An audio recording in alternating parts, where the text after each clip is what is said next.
क्या आप एक पेरेंट हैं और आप ये सोचते रहते हैं कि जिस तरीके से मैं अपने बच्चे को पाल रही हूँ या पाल रहा हूँ, क्या वो तरीका सही है?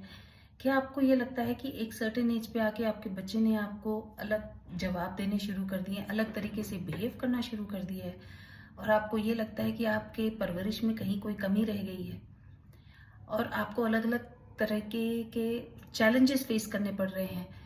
और आप ये भी जानना चाहते हैं कि क्या पेरेंट जिस तरीके से आप अपने बच्चे को पाल रहे हैं, क्या वो तरीका सही है? तो आज के इस वीडियो में मैं आपसे अलग-अलग तरीकों के पेरेंटिंग स्टाइल के बारे में बात करूँगी और उस पेरेंटिंग स्टाइल को सुनने के बाद आप ये खुद चुनाव कर सकते हैं कि किस पेरेंटिंग स्टाइल से आप बेहतर तरीके से अपने बच्चे की परवरिश कर सकते हैं, एक उसको अच्छी लाइफ़स्टाइल प्रदान कर सकते हैं। 1960-1970 में अमेरिका की एक साइकोलॉजिस्ट डायना बोमेरेंड ने इसकी ये 4 पेरेंटिंग स्टाइल की खोज की थी, जिसकी कि पूरे विश्व में बहुत ही चर्चा हुई और भारत में भी भारतीय पेरेंट्स के ऊपर और भारतीय बच्चों के ऊपर भी ये पेरेंटिंग स्टाइल को रेलेवेंट माना गया और इसको लागू किया गया। अगर हम पेरेंटिंग स्टाइल के ऊपर बात करें तो हम इस पूरे अगर मैप को अगर देखें तो उसको हम 2 भाग में बांट देते हैं। एक है नियंत्रण और एक है संवेदनाशीलता। इसमें हमारे पास 4 तरह के पेरेंटिंग स्टाइल है, हम उसके ऊपर बात करेंगे और इन सब के ऊपर हम चर्चा करेंगे और ये देखेंगे कि सबसे बेस्ट जो स्टाइल है पेरेंटिंग स्टाइल वो कौन सा है। सबसे पहले अगर पेरेंटिंग स्टाइल की हम बात करें तो वो है, सबसे पहली पेरेंटिंग स्टाइल है अथॉरिटेरियन पेरेंटिंग स्टाइल, सत्तावादी पेरेंटिंग स्टाइल। इस पेरेंटिंग स्टाइल के अंदर जो माँ बाप होते हैं उनका जो नियंत्रण है वो बहुत ही ज्यादा मात्रा में बढ़ा हुआ होता है बच्चों के ऊपर। वो अपने बच्चों के बहुत ही ज्यादा सख्त कायदे देते हैं। उनकी संवेदनाशीलता बहुत ही कम होती है, बिल्कुल जीरो के बराबर होती है। वो अपने बच्चों को बहुत ही ज्यादा कंट्रोल वे में पालते और बड़ा करते हैं। उनका जो कम्युनिकेशन है वो सिर्फ एक तरफा है, मतलब वो जो कुछ भी अगर सिखा देंगे वही बच्चों को फॉलो करना है। वो बच्चों के मन की बात नहीं पूछते हैं। किसी भी बात को अगर वो बताएंगे तो उसके पीछे का लॉजिक नहीं बताएंगे कि ऐसा क्यों कर रहे हैं। वो बच्चों को हर चीज देते हैं बट बच्चों को उसके लॉजिक नहीं बताएंगे, उसके बारे में नहीं पूछेंगे, ना ही उनसे उनको कम्युनिकेट करते हैं और ना ही उनको इसके बारे में बताते हैं। इस तरह की सत्तावादी पेरेंटिंग स्टाइल को हम वन वे और हाईवे बोलते हैं, मतलब जो आपको बोल दिया है बस वही करना है। दूसरा, इस तरह के जो ऑथोरिटेरियन पेरेंटिंग स्टाइल है उनके जो कानून है वो बहुत ही ज्यादा सख्त है। बच्चे उनसे क्वेश्चन नहीं कर सकते हैं कि ऐसा क्यों किया है। जो उन्होंने बोल दिया है उनको सिर्फ वही बोलना पड़ता है। वो बच्चों के नजरिए को कभी भी नहीं ना सुनते हैं ना ही समझते हैं। सत्तावादी पेरेंट्स के जो बच्चे, जिन बच्चों को वो पालते हैं बड़ा करते हैं, उन बच्चों के ऊपर उनका माइंडसेट एक अलग तरीके का ग्रो होता है। इसके बारे में हम नेक्स्ट वीडियो में आपको बताएंगे कि क्या इसके इफेक्ट्स होते हैं माइंड के ऊपर। जो सत्तावादी पेरेंटिंग स्टाइल है उसके अंदर डिसिप्लिन स्टाइल भी बहुत ही ज्यादा पनिशेबल वे में होता है कि अगर बच्चों को जो बात बोल दी है कि उनको ये करनी है तो उनको वो करनी ही है। अगर नहीं करेंगे तो बच्चों को पनिश किया जाता है, उनको डराया जाता है, उनको धमकाया जाता है। इसी सत्तावादी पेरेंटिंग स्टाइल के अंदर एक और पेरेंटिंग स्टाइल है, that is called helicopter parenting. इसमें क्या होता है कि जो माँ बाप होते हैं वो बच्चों के सिर पे हमेशा हर समय मंडराते रहते हैं, उनकी छोटी छोटी बातों को खुद से कंट्रोल करते हैं, उनको जरा भी आजादी नहीं देते हैं कि वो अपना दिमाग लगाए, अपनी इच्छा जाहिर करे या अपनी सोच से वो कुछ कर सके। वो छोटी से छोटी बातों को भी खुद ही उसका डिसीजन ले लेंगे, खुद ही उनको पहले से ही बोल देंगे तुम्हें ये ऐसे करना है, हमने तुम्हारे लिए सोच लिया है तुम्हें क्या करना है, you just have to do it this way. ये भी सत्तावादी पेरेंटिंग स्टाइल का ही एक हिस्सा है। इस तरह के जो स्टाइल होता है वो बच्चों को बहुत तरीके से मेंटली फिजिकली तरीके से वो कंट्रोल करते हैं और बच्चों को कभी भी किसी भी तरह का फ्रीडम नहीं देते हैं। दूसरी तरह की पेरेंटिंग स्टाइल है लापरवाह पेरेंटिंग स्टाइल, जिसको हम अपनी भाषा में नेग्लिजेंट पेरेंटिंग बोलते हैं। इस तरह की पेरेंटिंग स्टाइल में पेरेंट्स का ना तो बच्चों के ऊपर कोई नियंत्रण होता है और ना ही कोई संवेदनाशीलता होती है। इस तरह की पेरेंटिंग स्टाइल के अंदर पेरेंट्स ना तो बच्चों को मारते हैं और ना ही पढ़ाते हैं। ये क्या करते हैं, ये पेरेंट्स अपने बच्चों को कोई भी डिसिप्लिन नहीं सिखाते हैं, इनकी कम्युनिकेशन बिल्कुल जीरो होती है, इनकी इन्वॉल्वमेंट बच्चों की लाइफ में बिल्कुल जीरो होती है। ये बच्चों के सिर्फ बेसिक जो उनकी नीड्स हैं ये उनको पूरा करते हैं और बच्चे अपने आप ही बड़े हो जाते हैं। ये बच्चों के साथ ना तो बैठते हैं, ना उनसे बात करते हैं, ना उनसे डे टू डे लाइफ के बारे में पूछते हैं कि आज तुम्हारे स्कूल में क्या हुआ, आज तुम्हारे टीचर ने तुम्हें क्या कहा, तुम्हारा दिन कैसा निकला। ऐसी कोई बातें वो नहीं करते। बच्चों के साथ वो इन्वॉल्व ही नहीं होते हैं। बच्चों के मन के अंदर क्या चल रहा है, बच्चे किस बात से खुश हैं, क्या उनके अंदर दुख है, वो बच्चों से किसी भी तरीके की कोई बात करते ही नहीं है और ना ही उनके दिमाग में आती इस तरह की कोई बात।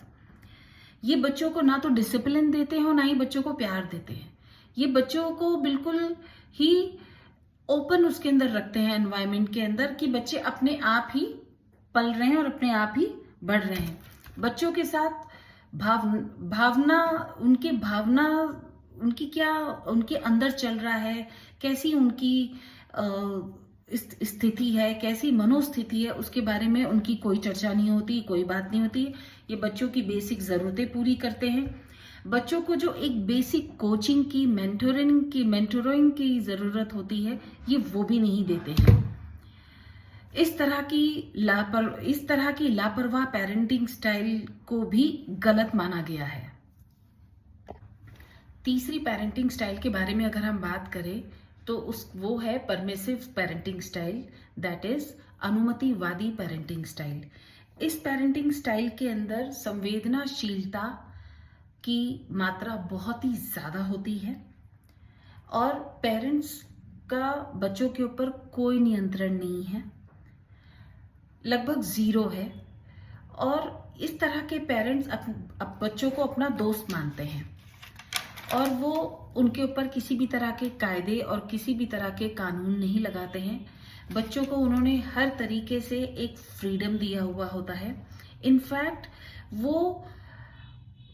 इनफैक्ट उस घर में इस तरह की स्टाइल में बच्चे ही डिसाइड करते हैं कि खाना क्या बनेगा, घूमने कहाँ जाना है, वेकेशन पे कहाँ जाना है, और हर तरह के डिसीजन छोटे बड़े बच्चे ही लेते हैं। बच्चे के इस तरह के व्यवहार का क्या परिणाम होगा ये भी पेरेंट्स बैठ के बच्चों को नहीं बताते हैं। बच्चों ये किस तरह से जीना है, किस तरह से वो आगे उनको क्या नेक्स्ट मॉर्निंग काम करना है, या इस तरह के छोटे बड़े सारे डिसीजन बच्चे खुद लेते हैं। पेरेंट्स ये मानते हैं कि हम बच्चों के क्योंकि दोस्त हैं इसलिए हम बच्चों को बिल्कुल ही खुली एक फ्रीडम लाइफ देते हैं, बिल्कुल वो बच्चों को फ्री कर देते हैं कि बच्चे जो कर रहे हैं वो अच्छा है, we are just there to look after them. लेकिन इस तरह की लाइफस्टाइल पेरेंटिंग स्टाइल भी एक एक्सट्रीम पेरेंटिंग स्टाइल मानी गई है, which is a wrong parenting style. Fourth parenting style is authoritative parenting style या आधिकारिक पेरेंटिंग स्टाइल। इस तरह की पेरेंटिंग स्टाइल में संवेदनाशीलता और नियंत्रण का एक बहुत ही अच्छा बैलेंस माना गया है। इस तरह के पेरेंटिंग स्टाइल में जो पेरेंट्स हैं वो बच्चों के नजरिए को बहुत अच्छे से समझते हैं और बच्चे उनसे खुलकर बहुत अच्छे से अपनी बात को वो अपने पेरेंट्स तक पहुंचाते हैं। यहाँ पर जो पेरेंट्स हैं वो बच्चों को सारे कायदे कानून सिखाते हैं और बच्चों से उच्च उम्मीदें भी रखते हैं। बच्चों को क्या पढ़ाई में किस तरह की पढ़ाई करनी है, क्या उनकी एम्बिशन है, क्या उन्हें पढ़ाई के बाद लाइफ में उनको क्या बनना है, वो सारी बातें वो लोग बैठ के करते हैं। और इसमें अगर बच्चे अग्री नहीं कर रहे हैं किसी बात पे, तो उसमें वो दोनों तरफ से बात करके उस पे वो एक आंसर पे, एक रिजल्ट के ऊपर आते हैं, जो कि एक बहुत अच्छी बात है। पेरेंट्स और बच्चों के बीच में एक ओपन बातचीत होती है जहां पर कि बच्चे सुरक्षित महसूस करते हैं। उनका एक ऐसा वातावरण होता है कि जिसमें कि बच्चे ओपनली अपने पेरेंट्स को बता सकते हैं कि क्या वो उनको चाहिए, किस तरह का उनके माइंड में बात चल रही है, क्या वो बनना चाहते हैं। और पेरेंट्स उस पे, इस तरह के पेरेंटिंग स्टाइल में पेरेंट्स अपने बच्चों का पूरा सपोर्ट करते हैं, उनको उनके रिजल्ट लाने में पूरी उनके साथ खड़े रहते हैं, पूरी तरीके से उनके साथ रहते हैं। और इस तरह के पेरेंटिंग स्टाइल को, अथॉरिटेटिव पेरेंटिंग स्टाइल को सबसे उच्च दर्जे का पेरेंटिंग स्टाइल माना गया है। इसमें, इस तरह के स्टाइल में बच्चे जो पले बड़े होते हैं उनको मेंटली, फिजिकली तरीके से स्ट्रांग माना गया है। वो अपने लाइफ के हर एरिया में अपने डिसीजन ले लेते हैं। किसी भी सिचुएशन में जहां पर वो ट्रैप हो जाते हैं या जहां पर वो टेंस हो जाते हैं, they are able to take decision. और क्यों? क्योंकि उनसे इस तरह की बातें की गई हैं, इस तरह की उनसे लिमिटलेस सोच के ऊपर बातें की गई हैं। उनकी पेरेंटिंग स्टाइल, उनके इस तरह से उनको पाला गया है, बड़ा किया गया है कि इस तरह के प्रॉब्लम्स को वो आराम से टैकल कर लेते हैं। तो इस तरह के आधिकारिक पेरेंटिंग स्टाइल के पाले हुए बच्चे समाज में हर तरह की सिचुएशन में अपने आप को वो टैकल कर लेते हैं। This authoritative parenting style is said to be the very supreme parenting style. एक बच्चा था जो बहुत ज्यादा गुस्सा करता था। उसके माता पिता बहुत ज्यादा दुखी रहते थे और वो दिल से चाहते थे कि उनका बच्चा गुस्सा करना कम कर दे, खत्म हो जाए गुस्सा करना उसका। वो इतना ज्यादा गुस्सा करता था कि कई बार वो अपने आप को हानि भी पहुंचाता था। वो उसको कई जगह दिखा चुके थे, उसे डॉक्टर को भी दिखा चुके थे, साइकेट्रिस्ट को दिखा चुके थे, ज्योतिष को, पंडित को, सब जगह दिखा चुके थे। और वो तहे दिल से चाहते थे कि उनके बच्चे का गुस्सा ठंडा हो जाए, खत्म हो जाए। और वो इस चक्कर में आके बहुत सारी उसकी बातें भी मान लेते थे। एक दिन ऐसा हुआ कि उसके पिताजी ने एक उपाय सोचा। उन्होंने अपने बेटे को बुलाया और बोला, बेटा चलो, मान लिया तुम्हें बहुत गुस्सा आता है, लेकिन क्या तुम एक काम कर सकते हो मेरे कहने से, जब भी तुम्हें गुस्सा आए? तो उसके बेटे ने कहा, ठीक है पिताजी, आप बताइए मैं क्या करूं, क्या कर सकता हूं? तो उसके पिताजी ने बोला कि जब भी तुम्हें गुस्सा आए तो वो जो सामने दीवार है वहां पे जाके तुम्हें एक कील ठोकनी है। उसके बेटे ने बोला कि हाँ, ये तो मैं कर लूंगा, ये तो बहुत ही आसान काम है। तो उसने कहा, देख लो बेटा, जब भी गुस्सा है तो ये काम जरूर करना है, इसको भूलना नहीं है। और मैं शाम को देखूंगा कि इसमें कितनी कील है और कितनी बार तुम्हें गुस्सा आया, मुझे इसी से पता लग जाएगा। उसे लगा, ठीक है पिताजी, अगर ये चाहते हैं कि मैं ये करूं तो ये मैं कर दूंगा। अब अगले दिन से क्या हुआ, उस लड़के को जितनी बार भी गुस्सा आता था वो जाता था, उस दीवार के ऊपर एक कील ठोक देता था। फिर उससे थोड़ी देर के बाद गुस्सा आता किसी बात के ऊपर, वो फिर जाके कील ठोक देता, फिर जाके कील ठोक देता। ऐसे करते करते करते करते पूरा आधा दिन निकल गया और वहां पे देखा तो 40 के आसपास कील दीवार पे गड़ी हुई थी। अभी तो सिर्फ आधा दिन ही बीता था। उसने देखा कि मैं 40 बार गुस्सा कर चुका हूं, 40 कीलें गड़ी हुई थी। आधे दिन के बाद उसको फिर से गुस्सा आया किसी ना किसी बात के ऊपर और उसने वो वहां पर कील ठोकता गया।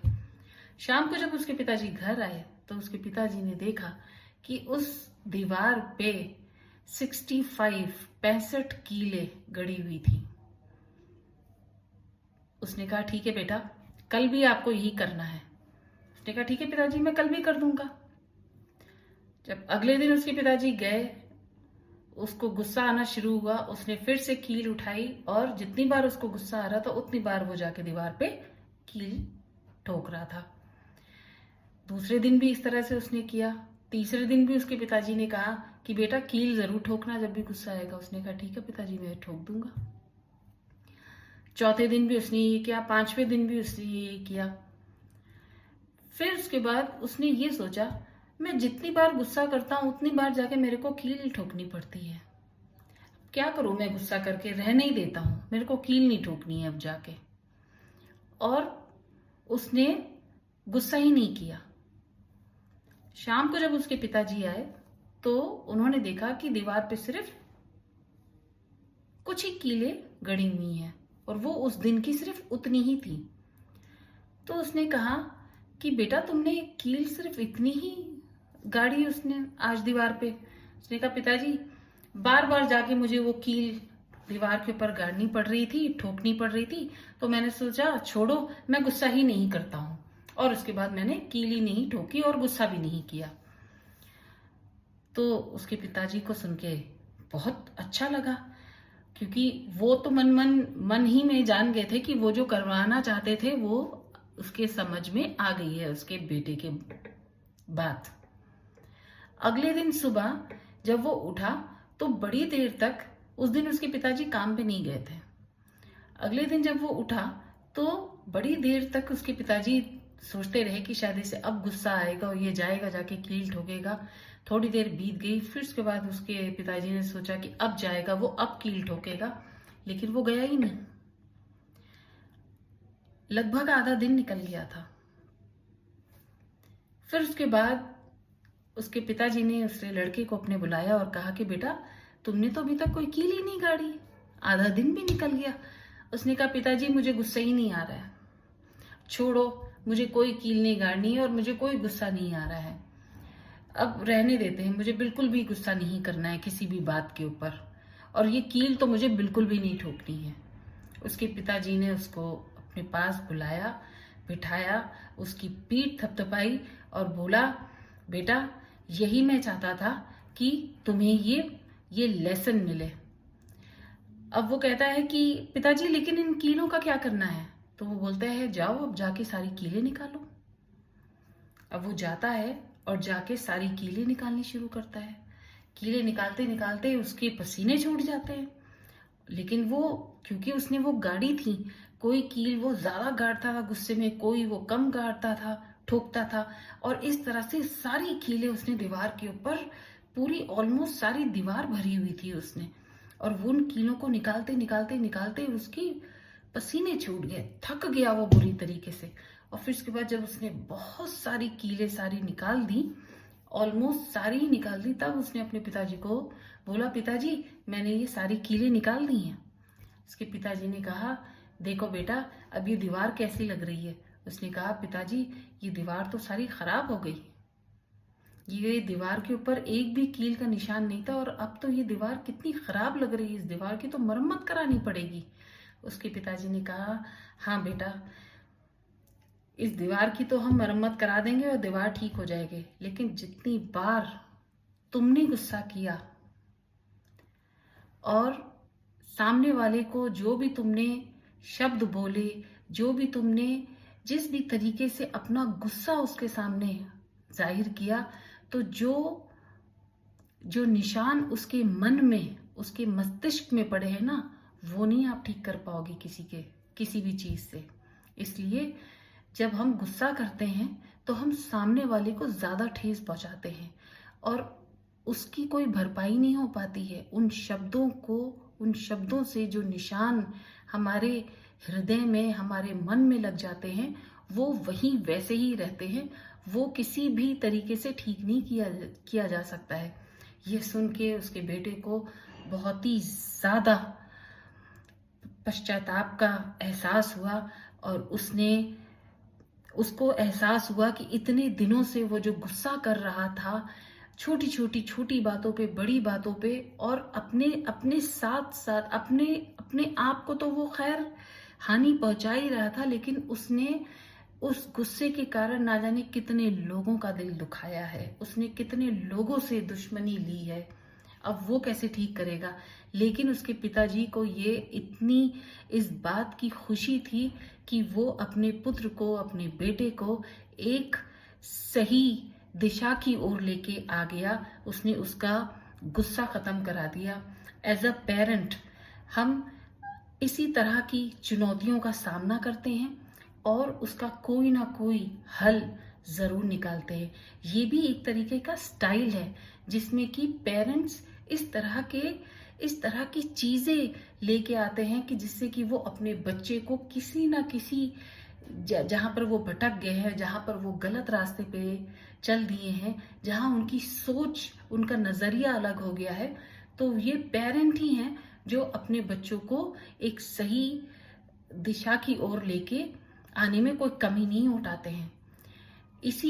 इसी तरह की पेरेंटिंग स्टाइल के साथ जो आज आपके सामने मैंने सारी प्रस्तुत की हैं और आपको बताया है, मैं चाहती हूँ कि इन पेरेंटिंग स्टाइल के आप देखें, सुने, इनका चुनाव करें और देखें कि कौन सा स्टाइल आप इस समय फॉलो कर रहे हैं और कौन सा पेरेंटिंग स्टाइल आप बेहतर तरीके से अपने बच्चे के पालन और पोषण में आप इस्तेमाल कर सकते हैं और अपने को और अपने बच्चे को एक नेक्स्ट लेवल पे लेके जा सकते हैं।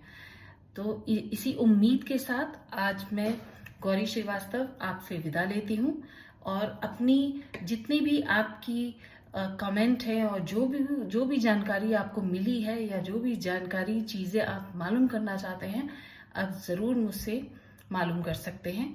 Thank you so much.